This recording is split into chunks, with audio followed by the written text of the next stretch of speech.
nutria is identified by a brown pelt, a white muzzle, a long circular tail that's scaly, and it has hair on it. The front feet don't have any webbing, but the back feet have webbing on 4 of the 5 toes. Here's a size comparison. You'll see the brown red over here on the left. The nutria is about in the middle. And here we see they could weigh from 10 to 20 pounds. And then a beaver. I've never seen a beaver grow to 75 pounds. Have any of you? 75-pound beaver would be scary. But here's the most striking feature of the nutria. You'll probably see these gigantic orange incisors poking out. They can grow up to 2 inches long. But they are built a little bit like a small beaver, and they're often mistaken for a beaver. Where are they located? Well, these are indigenous to various countries in South America. However, they were imported and now inhabit United States as shown here. For purposes of our discussion, I'm going to focus on the Gulf Coast, particularly Louisiana. They were brought to the United States as early as 1930. Louisiana in particular began to encourage nutria farming. You'll hear many people blame nutria overpopulation on Tabasco sauce. And here's the reason why. In 1930, the president of the Tabasco sauce company brought in nutria to Avery Island, Louisiana, which is where Tabasco sauce is made. He was one of the many nutria farmers at that time. When nutria farming became not so lucrative and the pelts didn't sell very well as inspected, he released all his nutria into the wild, which was not uncommon. Many people did that once they began not to bring in the income that was expected. Of course, he blamed it on a hurricane that said, oh, they opened all the doors and they got loose during the hurricane, which nobody believed anyway. That's how they came across the name, the Tabasco sauce rat. Here we see an ad shown in Popular Science as of 1958 that is actually encouraging people to purchase nutria for farming purposes. They say that their pelts are more luxurious than mink, and they are cheaper to maintain and easier to harvest. You heard me mention earlier that many nutria farmers set their stock loose. And you might ask, why is that a problem? Who cares if they're running around loose? I know that lots of people set their pet alligators loose once they grow too large. Well, the problem is this. Female nutria can birth 15 to 18 babies in as little as 18 months. They gestate for only 4 months. The population reached 20 million nutria in the 1970s. Can you imagine how many there are today? They're blamed for ravaging at least 100,000 acres of wetlands.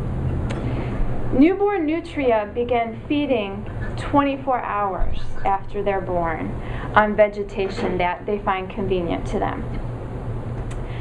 The reason wetlands were so vulnerable to the Deepwater Horizon disaster was due to the nutria. And the reason the levees were so vulnerable during Hurricane Katrina was due to the nutria overpopulation. They burrow into those levees and they eat them, and they damage crops as well, such as sugarcane, soybeans, etc. I'd like to propose a couple solutions that you can help with today.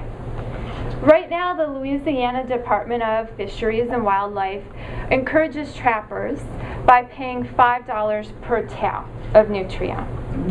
That brings in 300,000 tails per year.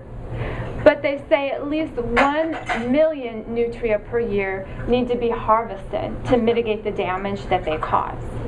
Here's what you can do. We can eat them, and we can wear them. why would we call them Nutria if they weren't nutritious? Fellow Toastmasters, this is surely on Rob Balmus's list of the top 10 most nutritious foods ever made. Look at this: low in fat, high in protein, low in cholesterol, lots of iron, low sodium, high calcium, but unfortunately they're not a good source of vitamins A and C. I'd like Mike to assist me in passing out a recipe that will get all of you started immediately. There are plenty of Louisiana famous chefs who have incorporated Nutria recipes into their cookbooks. This is not at all unusual, fellow Toastmasters. We've already discussed that they're an excellent nutritional source of protein, low in fat, low in cholesterol. So beginning with Thanksgiving dinner, I'd like you all to commit to me to serve this dish to your families. From there, tell the family though. No. Okay. From there, we'll eat them at least once a week. And here's our slogan: if you can't beat them, eat them.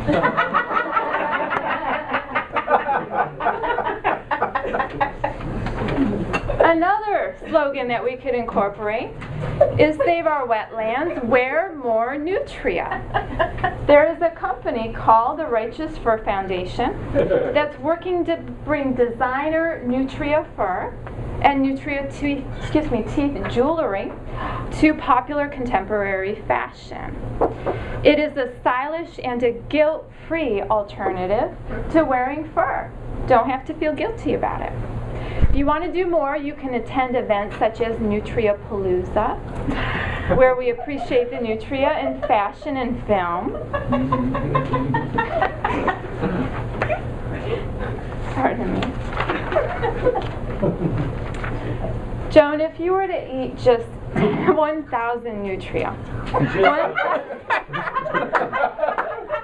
you would save 151 acres of marshland. Just 1,000. Is anyone searching for a new career? Because if we all ate more Nutria, we would generate at least 9.1 direct jobs and 5.3 indirect jobs in Louisiana. Think of it. So join with me, fellow Toastmasters. Commit to add Nutria to your diet and to your winter wardrobe. I'll take any questions you may have at this time. Yes, ma'am. I have two questions. One, what about a spay and release program so that they don't, overpopulate? And secondly, would Nutria make good pets instead? I'll address your second question first because many people do have Nutria as pets. Believe it or not, that's not a silly off-the-cuff response. So maybe if we trapped them all and brought the majority of them to Stephanie's house, we could start a pet program. And I agree, that's a humane alternative to eating and wearing them, perhaps.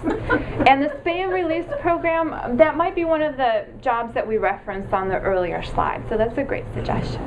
Yes, sir. For a long period of my life, I was a vegetarian, and now I've committed to eating free-ranging animals such as the Nutria.